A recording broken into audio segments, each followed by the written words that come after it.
Well, happy Friday to you out there. 6 a.m. in the Mile High City on the September 5th, 2025. Good morning, Denver, Colorado. You've tuned into the Jeff and Bill Show, News Talk 710 KNUS. I'm your co-host, Jeff Hunt, along with Bill Thorpe, bringing you the freshest insights, hottest takes from the right, left, and center. And that show, that idea of right, left, and center is going to be played out very well this morning. Yes, it will. On the Many Jeff levels, and Bill Show. We're going to be talking the Kennedy hearing. Robert F. Kennedy Jr. before a U.S. Senate committee yesterday. And boy, there is so much to talk about there. Almost as if they were listening to the show. Right. I know, yeah. There are times there I'm like, wow, this is kind of familiar.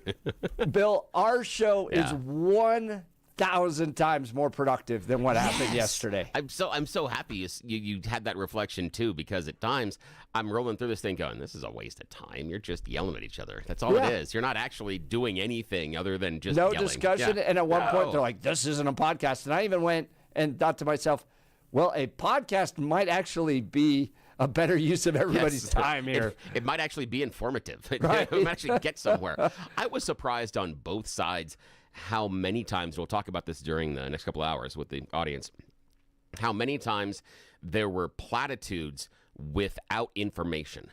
That shocked me.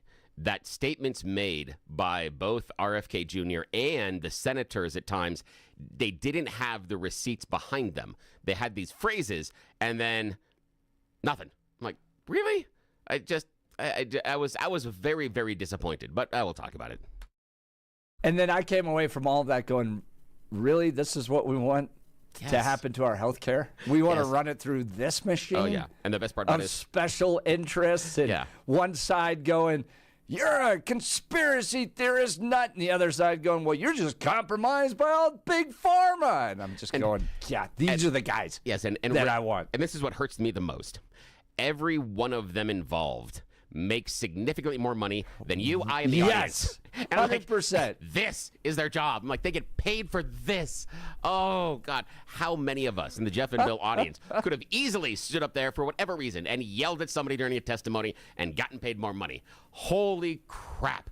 Talk about a job you don't have to be qualified for that you get. This is 100%. Ridiculous. Yeah. Oh, my gosh. We've got so much to talk about that, including the audio of Senator Michael Bennet, who is likely to be the next governor, at least. That was an audition tape. Phil Weiser's trying to stop him. But yes, it's Michael Bennett's audition tape. Yes, that's really what it is. Yes, that's what it is. And it was a disaster. But we'll play that in its entirety, by the way. You're going to love this. And then Chris DeGray Kennedy is going to be joining us. He's the president of the Bell Policy Center. Wait, the what? Yep. The president of the Bell Policy Center. The Policy Center in Colorado that sits on the left side of the aisle is going to be here. Live in studio, baby. This will be great. The previous president, he and I debated Christian nationalism at one point. Interesting. And so Bell Policy, to their credit, willing to jump in and mix it up a little bit. That's fantastic. But they are the ones that are leading the ballot initiative to get rid of Colorado's flat tax, move to a graduated income tax, and basically jack up the taxes on the wealthy to pay for government programs. I am not in favor of it. Yesterday, we had Christy Burton Brown, Advanced Colorado. They're working to oppose it. We had them on. This is classic Jeff and Bill show. You're not going to get anywhere else. This is really, really good, and it's going to be a really interesting conversation. We talked to KBB yesterday, and this will be diving into, does the flat tax when tied to Tabor make sense? And also, is this just a way to start weakening Tabor? You know, how basically erosion slowly takes away rock and sediment, the way that you eventually carve the Grand Canyon.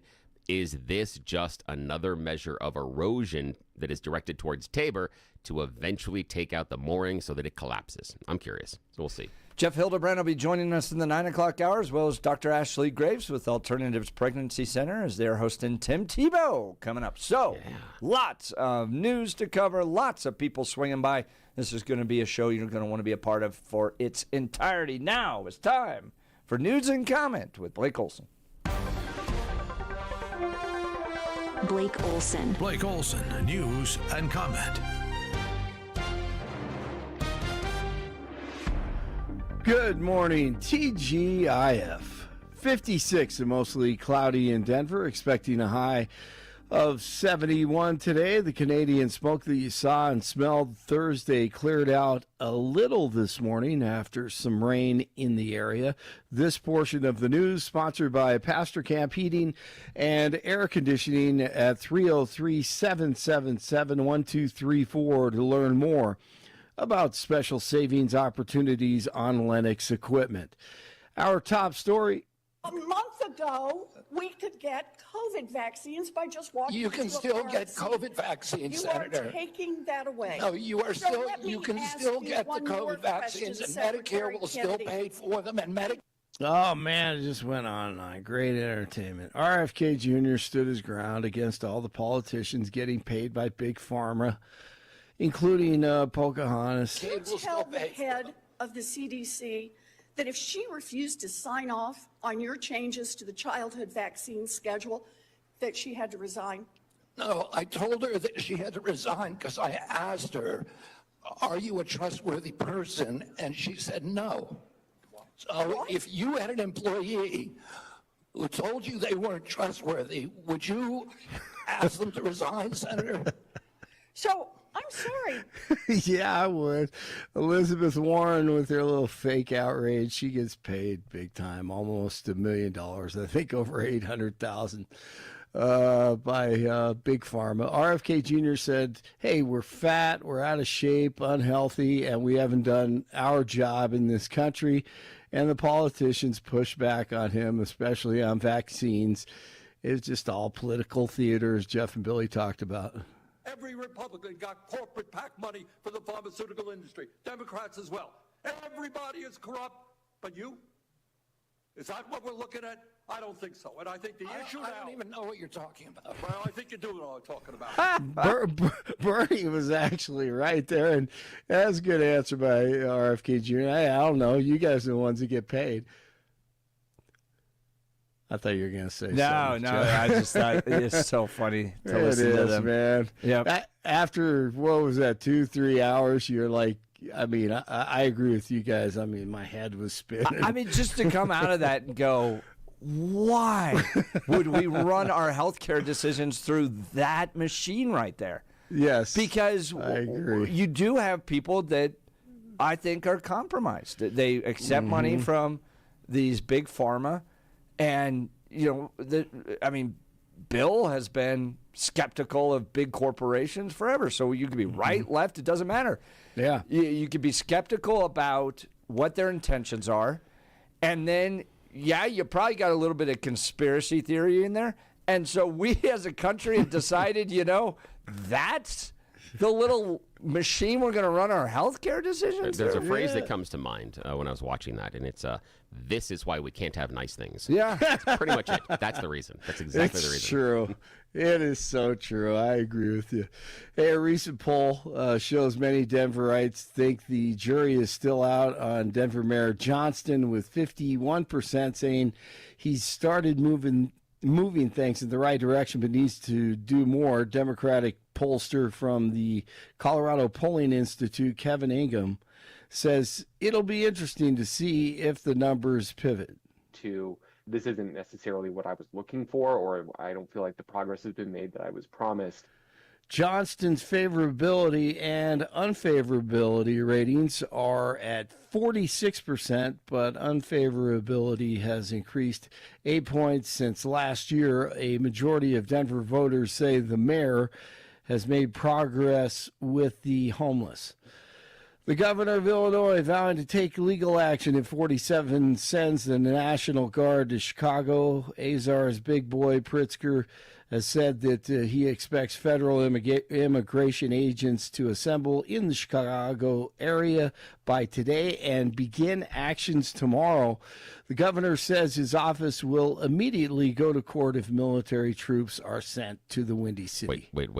Did you just say Azar's big boy? Yes, I did. That was I knew nice. you. I knew you would appreciate that. That was nice. That was nice and subtle and kind of Yeah, thank you. It's again, that was hilarious. I giggled. Thank you very much. I appreciate Yes, that. absolutely. And first thing I did is I saw him in his little red and white outfit. That's the first thing I did. I hate you for making me see him that way, but yes. Yes. Good And job. what's funny about that, if you grew up in different parts of the country, I learned this later in life. You know, you and I, we look at it as Azar's Big Boy. Yeah. You go to the Southeast, and it was whatever, BJ's Big Boy or something else. And then on the West Coast, in the Northeast, same thing. And I was like, really? Wow, no, it's Azar's. And, people look at me like, Azar's? What's Azar's? If they grew up on the East Coast or because they whatever. have no idea. It's like Kroger and King Supers. Yeah, they're totally different. Absolutely. Yep. Absolutely. And you know that every teenage boy that grew up near an Azar's Big Boy spent at least 3 or 4 minutes with their friends looking at that statue going, do you think we'd steal it?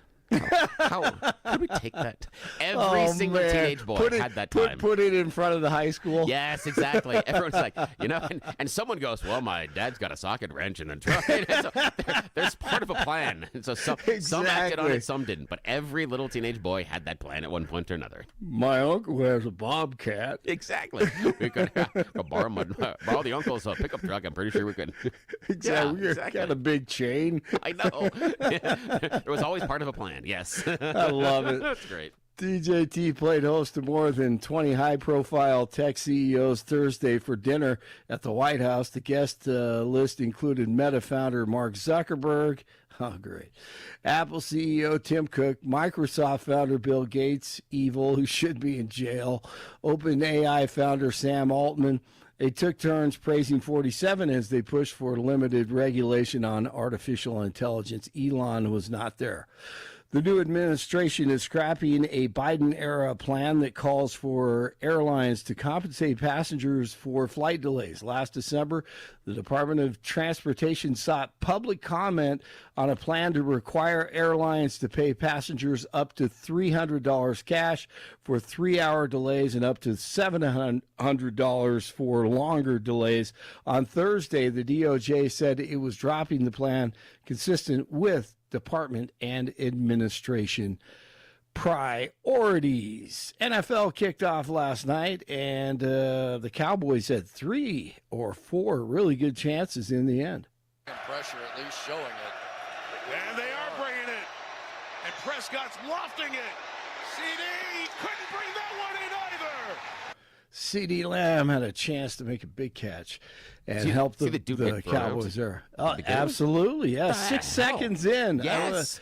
Jalen Carter kicked out of the game 6 seconds in after spitting on Dak Prescott. But right when you saw it happen, you knew something happened prior to. Oh, of course. And the second guy always gets caught, so he was kicked out of the game, right? Yeah. So evidently Prescott spit not at him, but in the direction. Oh, yeah, in his general area. Yep. Hey, dummy, don't spit on the quarterback. Not a good idea. No, not at all. And, okay, we talked yesterday about my hooligan soccer team. I was talking to Jeff about this earlier. We did have someone on our team that was a spitter.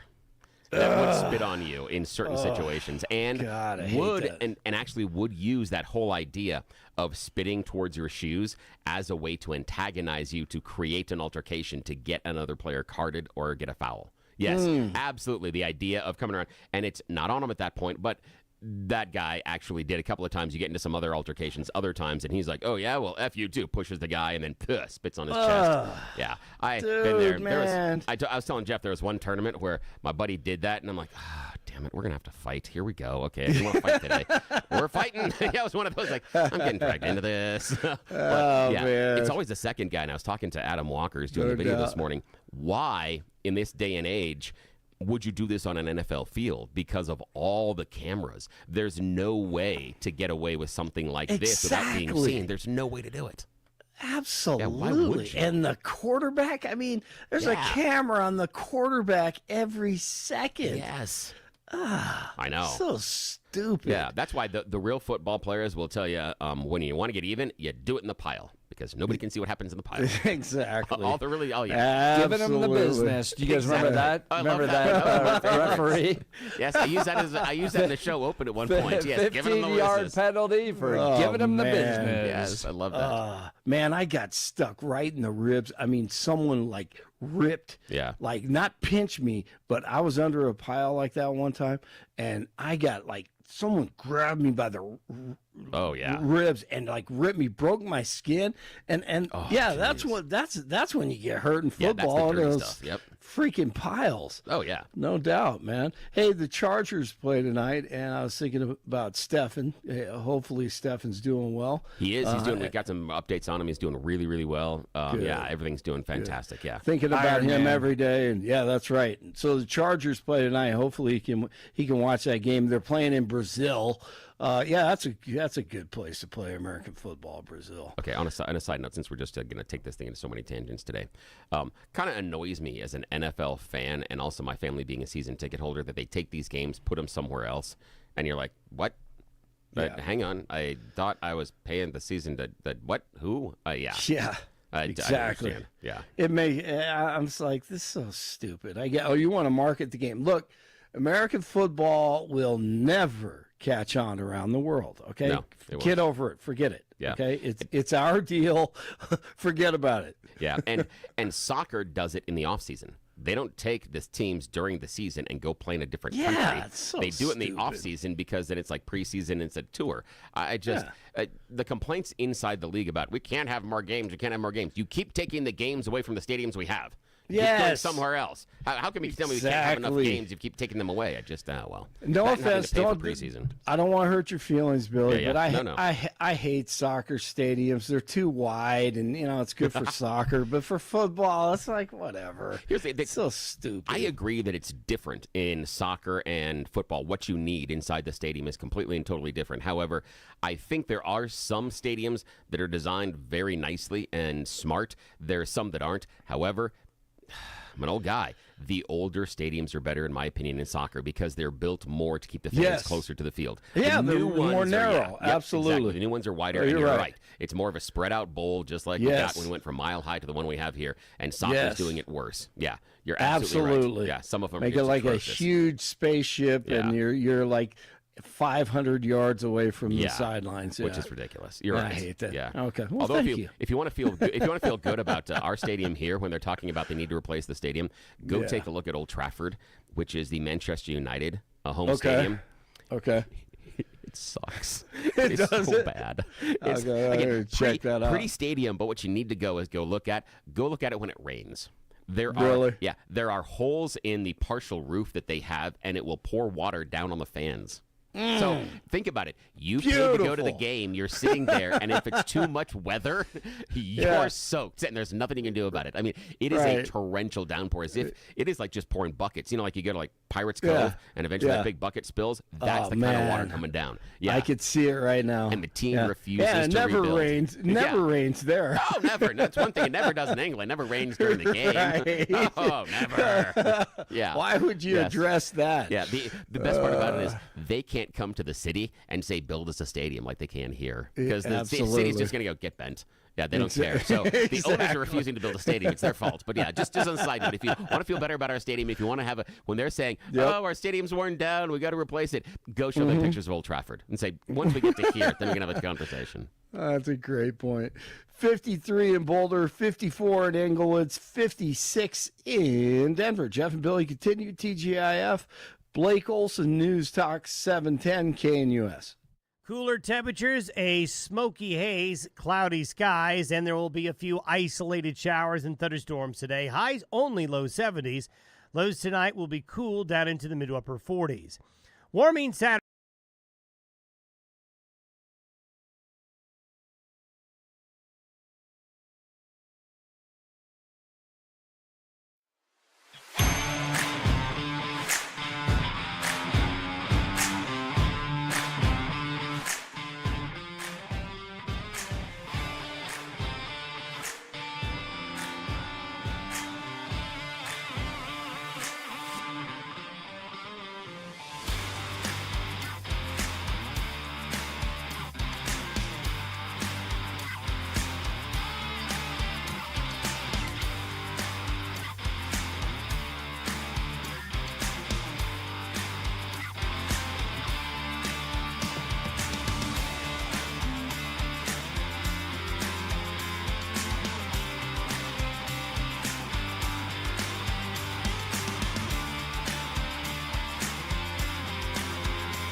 Lots of fireworks yesterday in the United States Senate. Colorado Senator Michael Bennett and RFK engaging in a yelling match over the upcoming vaccine recommendation review. Here it is.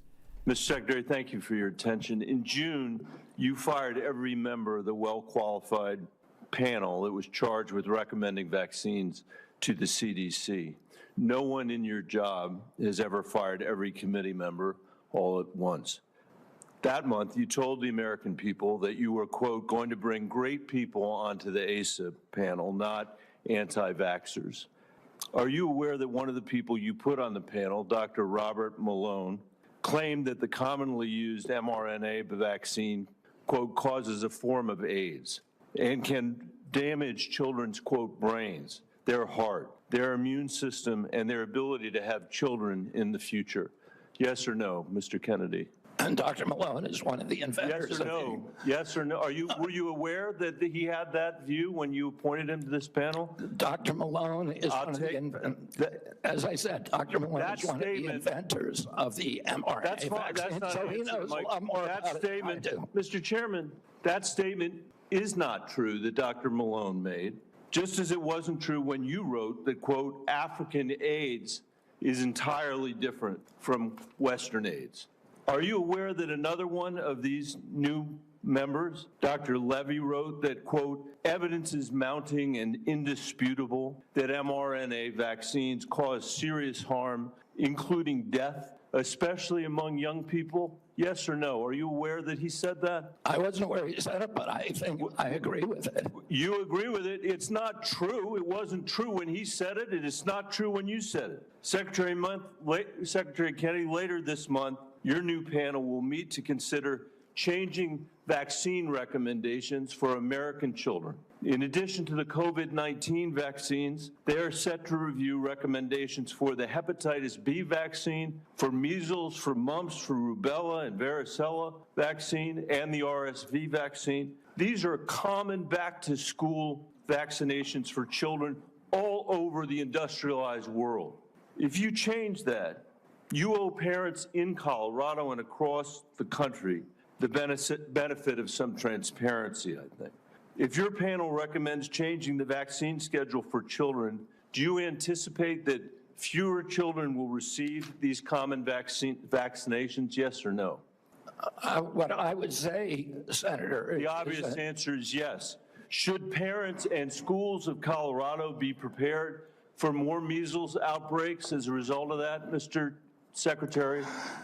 Senator, how about more mumps outbreaks? I do not anticipate a change in the MMR vaccine. ACIP is an independent panel. So well, it's a panel you just put those folks on. Far from what you said, they're people with ideas that are completely outside the mainstream. You mean out of the pharmaceutical paradigm? Let me just say, Mr. Secretary, all these vaccines that we're talking about today are free and accessible to parents today in America who have the freedom to be able to make that choice for their children. Will that be true after your handpicked panel makes their judgments about these vaccines? I think that parents should be free to... I know you said that before. I do too. To make their own choices. So will they be just as free after these? I assume they will be. I will hold you to that, Secretary Kennedy. Because this is not a podcast. It is the American people's health that's on the line here. This is the last thing, by the way, our parents need when their kids are going back to school, is to have the kind of confusion and expense and scarcity that you're creating as a result of your ideology. I think it's critical for you to share the evidence that this panel will rely on. Will you give the American people 6 months or 6 weeks in advance the record that they're going to rely on to make these decisions? Will you make it transparent for the American people? All the evidence is transparent. Will you make it in advance transparent for the American people so they can comment on it? All the evidence is transparent for the first time in history, and you were never there complaining when the pharmaceutical companies were picking those people and then running their products through with no safety testing. You can characterize it any way you want. I quoted them today. What I said was accurate. What you said were lies. You Are you described saying, people Senator, moving the Titanic. Senator, the are you chairs on saying the that the Titanic mRNA with- vaccine has never been associated with myocarditis or pericarditis in teenagers? I am simply. Is that what you're trying to tell us? I am simply trying to say that the people that you have put on that panel, after firing the entire. You're evading the question. No, I'm asking the questions here, You're Mr. evading Kennedy. that question. I'm asking the questions, I Mr. asked you a Kennedy. question. I'm asking the questions for Mr. Kennedy on behalf of parents and schools and teachers all over the United States of America who deserve so much better than your leadership. That's what this conversation is about, Mr. Chairman. Senator, they deserve the truth, and that's what we're going to give them for the first time in the history of that agency. Whoa! That was an audition tape. All right, so where do we begin with that? Let's start with Michael Bennett. You don't see that side of Michael Bennett all too often. No, but we've only seen it recently. And again, correlation is not causation, but I see a correlation between his mode of questioning in these type of situations and him wanting a different job here in the state. I didn't see this behavior from him in the previous years he sat there and was in Congress. So for me, while I don't think I can't prove that it is the cause of all of a sudden him finding a spine and trying to show that, he can ask those hard, tough questions and hold people accountable. I have a theory, and I can't prove it, but I have a theory that this actually started happening the moment he decided he needed to run for a different office, because before that, we didn't hear anything from him. Do you think it works in Colorado? Ooh. I think it works with some people and doesn't with others, because anybody that has spent some time looking at some of the claims that RFK Jr. is saying would be able to handle that interaction with him 10 times better. In fact, we'll talk about it in a little bit, but at the end, RFK Jr. steps on a rake, and Bennett doesn't recognize it and can't take advantage. He has an opportunity to publicly pants RFK Jr. He has an opportunity to be the only soundbite that would be run the next 24 hours, and he misses it because he hasn't done the homework or his staff hasn't prepped him, and that's a huge missed opportunity. So I'm not certain that it works because it doesn't necessarily communicate that he is that well informed. He may be going to stand up for things, but the line of questioning and how he went at RFK Jr. showed a little bit of surface knowledge without a lot of depth. Just like RFK Jr. has a lot of surface, but not a lot of depth. Same thing. They were battling on equal terms. I'm not certain that just being the fiery question man is going to persuade a lot of voters in Colorado. However, the other question is, did it lose him votes? Because we assume, based on the Colorado population and voter behavior, that it's easier for a Democrat to win than a Republican. So does this create any space? Your ideas. What about your reflection on it? I'd love to hear what you think about Colorado's a unique voting population, right? We've got this kind of independent libertarian streak. And so the idea of just forcing kids into this vaccine schedule that is 70 plus vaccinations at this point, I think a lot of parents in Colorado raise an eyebrow about that, and rightfully so. And so that's where you see this kind of unique Jared Polis kind of, we like Robert F. Kennedy Jr. a little bit. Remember Jared Polis during the whole nomination process saying, there's some aspects of what he's talking about that I agree with. And so Jared Polis got some heat, but he also got some support. So the electorate here in Colorado, it doesn't strike me as a group that's just going to walk right into particularly the vaccine schedule, which is what was being debated there.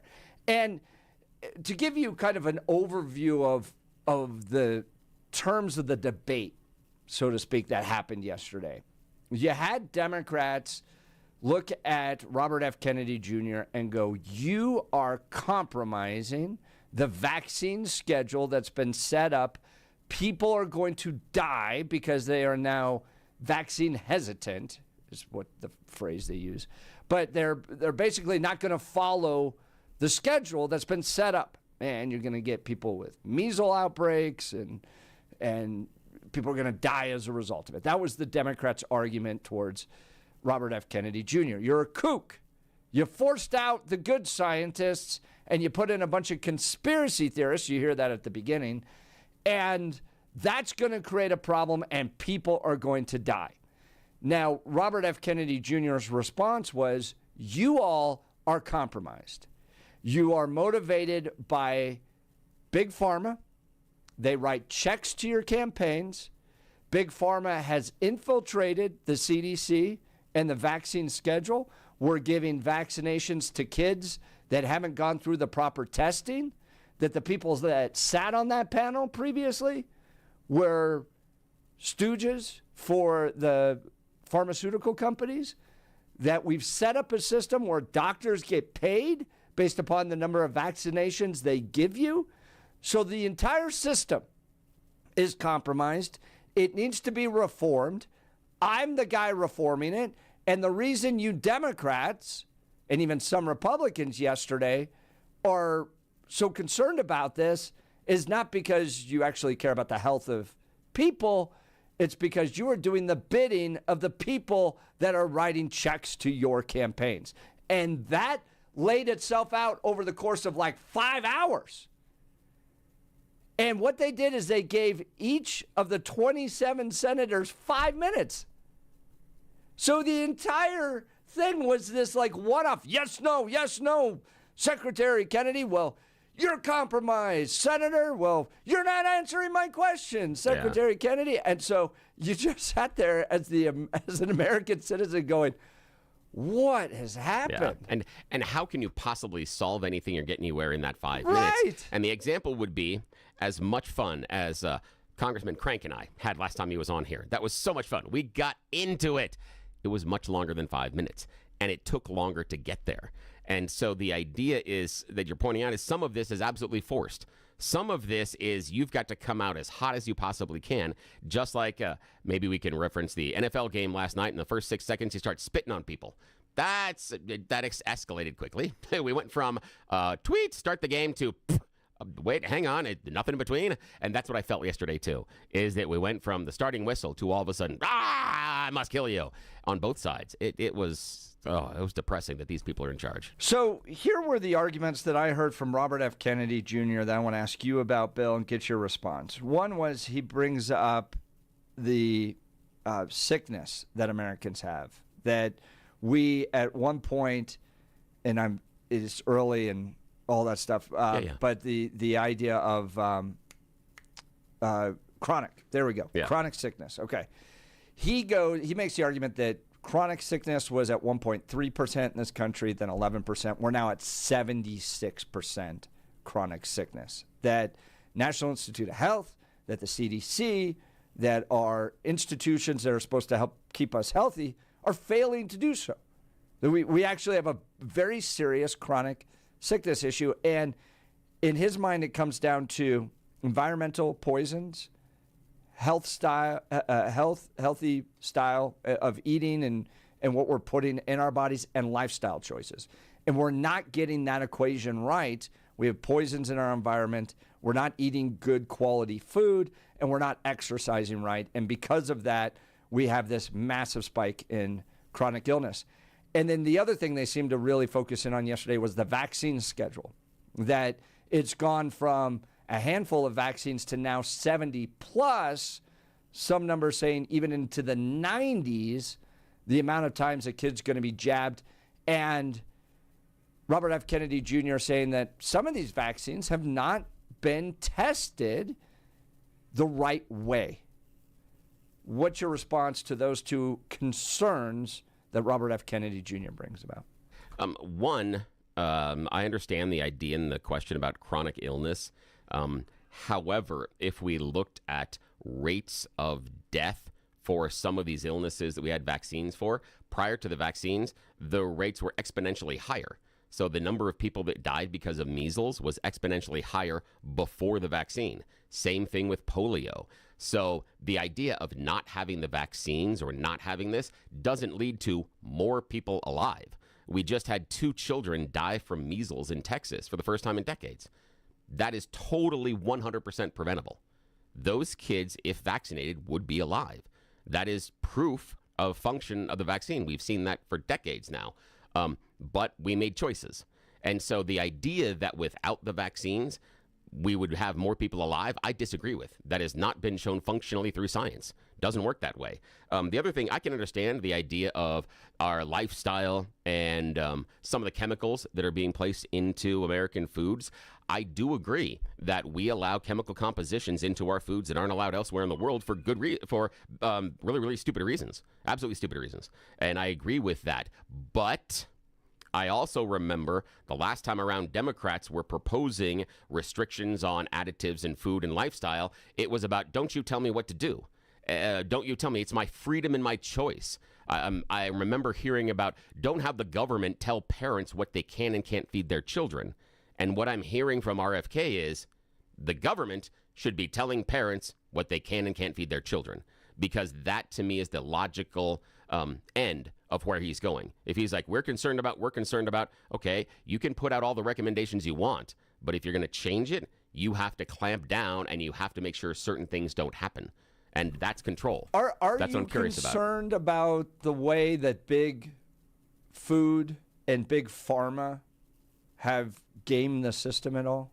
Gamed the system in what way? Yeah, infiltrated. So what RFK Jr. was arguing was that the previous vaccine schedule and the committee that put that together had been compromised, and without really anybody looking, the pharmaceutical companies put people that support a lot of vaccinations onto those committees.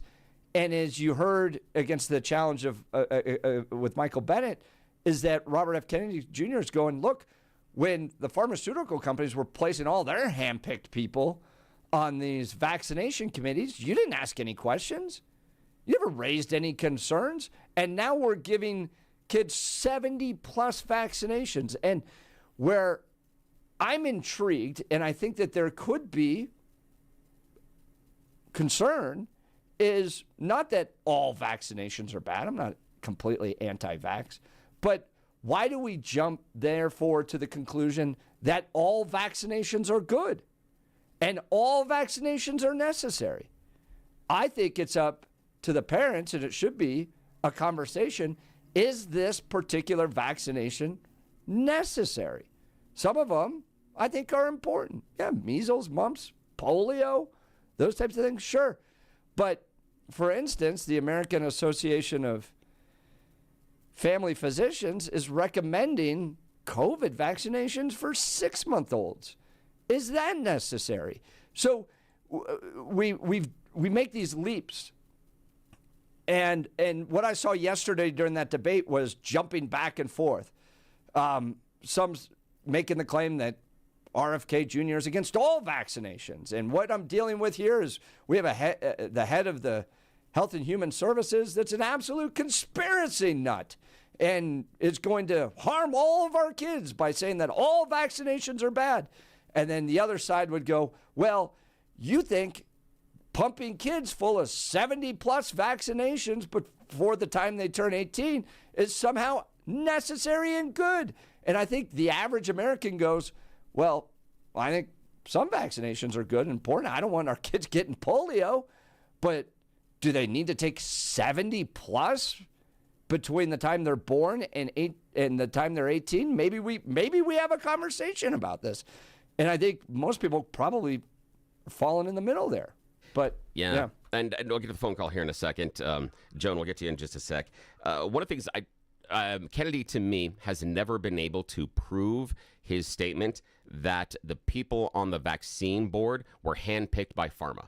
That seems to be just an allegation he makes, because I haven't seen that demonstrated, that Pfizer or anybody else came in and said, this is the person that we want. They may have connections to the company, but again, handpicked is a definitive statement saying that the pharmacy companies are directing who is on that board. He needs to have proof of statement. And so far, he has not provided proof of statement. So I'm going to discount that and ignore it as just popcorn farts, because I have not seen that proven. But we did have a system set up where doctors were being paid based upon the number of vaccinations that they gave out. Do you think that's a good system to have? I would have to know more necessarily about the system. But again, doctors are paid for providing any care. So if the argument is doctors are paid to provide vaccines and that's why they're giving us so much, then don't we then have to ask the question, well, why does this doctor keep telling me to do stuff? Because aren't they just making money off of it? If it's true there, does that mean, and I do think that we overtest. That's it. Also, you talked about the MMR vaccine. That's one of the vaccines that Robert F. Kennedy Jr. claims causes autism. There's no proof behind it. But you said that's something that you think is valuable. However, RFK Jr. would disagree. He's talked about that being one of the vaccines that causes autism. He's incorrect because he's incorrect about the delivery system. But doesn't stop him from talking about it. Doesn't talk him about throwing rocks at it. And that would be the things. Measles, mumps, and rubella. Those are things that are serious childhood diseases. And yet there are questions about whether or not we vaccinate for them. And again, we lost 2 kids in Texas. That was totally preventable. Totally preventable. My original question was around the idea of the schedule, and we've got to get to a break here. Is it worthy and worthwhile to question the vaccine schedule? Do you have a right as a parent? And you hear that in that debate where both Bennett and RFK go, yeah, parents, they come to a point of agreement. Parents have the right to question, have discussions with their doctors, and maybe shouldn't have outside influences pushing this on it. Parents right now can refuse any of those vaccines. Right. Yeah. So again, we're at that point. Parents can question. They already can. Parents can refuse. They already can. So I don't understand how RFK is saying things don't work, yet he's complaining about things that exist in the status quo. He wants to change things, yet what he's asking for exists in the status quo. Huh? Again, he's full of it. He is so full of it. It is shocking. Yeah, I'm not sure that's fair. Yeah, sure it is. Because any parent can question it, any parent can refuse. Right, and they both agreed at that. Yeah, so? And then the question becomes about due influence on the schedule and whether or not pharmaceutical companies are inappropriately influencing the schedule that has been set up by the CDC. Okay, then what you need So is... for you to say that, well, RFK Jr. is just, making hay of something that parents already have, the actual concern is over influence of pharmaceutical companies on the CDC schedule. And so far, he's been able to prove what? And again, this has been going on for decades. And so the idea being that behavior should be somewhat self-evident if we're seeing it. You would see marketing campaigns. You would see things like that. It's one of the reasons we saw the big judgment in the opioid case is because you saw manipulation and pressure to prescribe the drug. So if it's true in this case as well, that should be evident. And especially RFK Jr., and if he brings it out and shows it, then I will agree with him. But so far, that's what they're trying to do right now. The information doesn't show that. And we've had this for decades. We've got to get to a break. Feel free to join the conversation. You're listening to The Jeff and Bill Show. This is Denver's Talk Leader, News Talk 710 KNUS.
Well, from the halls of the U.S. Senate to the Jeff and Bill Show, the debates over vaccinations, the schedule, big pharma, conspiracy theories continues on this. We're going to take a brief pause. We'll get back to it in the next hour as well. But now it's time, though, for your Friday edition of You Choose the News. Yes, phone calls are coming up, but right now it is a return to glory for some choices of stories that these two guys passed over earlier this week. It's a loser edition. You are one pathetic loser. Loser! Let's go. Loser! You're a loser! The Losers Club. Bunch of losers. You're such a loser. You made me feel like a loser! She's a loser. You are such a loser. Loser. Yes, every Friday we bring stories that Jeff and Blake have skipped over, deemed unworthy of our attention, for a second shot at glory. It's You Choose the News Loser Edition. You know how this works. Scouring interwebs for really dumb stories, even more ridiculous headlines from yours truly to play this fake radio news game show, and we waste time on 710 KNUS this time of the morning because nobody in charge is awake until 7. So when left unsupervised, oh boy, you just wait to see what happens when all the bosses go on vacation. Jeff and I are going to do some remodeling. Okay. All right. Now, Blake Olson is joining us from the newsroom. Jeff's in the studio. Here are your choices this morning, gentlemen. Headline number 1, putting the pieces together. Headline number 2, accidental customer service. Headline number 3, very suggestible. And headline number 4, grab a breath. Mr. Hunt, let's begin by putting the pieces together, please. Let's put the pieces together. An Australian man is facing theft charges for stealing some toys. $250,000 worth of toys, specifically Legos. He stole them from department stores in Adelaide, and almost 2,500 items, including 1,700 unopened boxes of Legos, were found inside of his home when it was raided recently. The haul was going to be sold online. It was the largest ever seized during an operation of retail theft in the area. So big, extra officers were called in just to carry out all the Lego boxes. It took them 3 truckloads. The 41-year-old man is charged over the stash and is going to face probably jail time for it. But apart from Legos, he stole other items like water guns, toy trucks, things like anything that had a brand name like Pokemon, Barbie, Hello Kitty, Thomas the Tank Engine, anything that would bring a significant resale online. So yeah, he was stealing the Legos in order to make the monies. I know. Now, here we go. Blake, your choice. Accidental customer service, very suggestible, or grab a breath. Very suggestible? Yes, very suggestible. This is a scary story. A former tech executive killed his mother and then himself after months of interactions with an AI chatbot. The chatbot fueled his paranoid belief that his mom was plotting against him. Now, this happened in New York City. Stein Eric Stolberg, 56, confided his darkest suspicions to the popular chat GPT artificial intelligence and even gave it a nickname, Bobby. They've been able to go back and look at some of the responses. In fact, it would go through. The AI would say, yes, I think you're right. Here are some symbols that we found in the Chinese food receipt. You are being influenced by demons. In fact, at the end, when the gentleman, the 56-year-old, confided to the chatbot that he was ready to kill his mom and then himself, the chatbot responded, with you to the last breath and beyond. Wow. Jeez. Yes. Did you see the South Park episode where they kind of... Yes. make light of the fact that these chat GPT robots basically just continue to affirm whatever you want to do. Whatever you want, because they want you to keep using them. So, yeah, it's a feedback. You're brilliant. Yep. I'm with you to the last breath. Oh, exactly. My gosh. Yeah. It did things like, I think at one point in some of the chats, the chatbot was saying, yes, I believe you're right. She is conspiring against you. Who else is involved in this? I mean, it was really it was feeding all of his paranoia. Yeah. That's crazy. All right, final choice this morning, accidental customer service or grab a breath. Grab a breath. Please. Okay, grab a breath. A woman in Japan has lost more than $6,000 after falling victim to a very bizarre romance scam. Police in Sapporo say the 80-year-old woman first connected with a man in July through social media, and he introduced himself as an astronaut who was actually in space at the time. After weeks of talking, he all of a sudden said the space station was under attack and he was running out of oxygen. So he convinced her to send electronic payments through a convenience store in the city, eventually costing her more than $6,000 in order to buy oxygen for him. No way. Where he was getting the oxygen while in space, nobody knows. Well, I don't want to say that's right to scam people, but if you get scammed by that, you kind of deserve it. Yeah, exactly. All right, that's it. You choose the news. I'm in space. Send me payments for oxygen. Yeah, I got to go to 7-Eleven. Oh, my goodness. You're listening